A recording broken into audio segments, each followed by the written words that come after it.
वरती जात. धनगरांनी उपकार केले बाबूदादा 2014ला. नंदू भाऊ, भाजपने उपकार नाही केले धनगरांवर, धनगरांनी भाजपवर उपकार केले. म्हणून देशाच्या इतिहासात पहिल्यांदा या राज्याचा भाजपचा मुख्यमंत्री झाला. कारण 2.5-3 कोटी धनगर महाराष्ट्रात आहेत.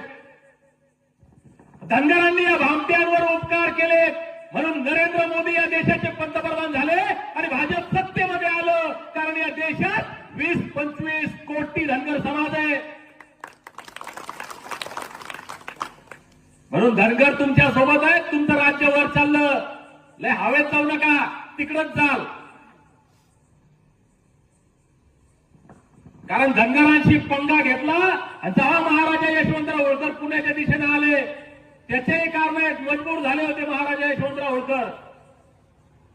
विठोजी राजे होळकरांना हा इतिहास आम्हाला माहिती पाहिजे आणि हा इतिहास या सगळ्या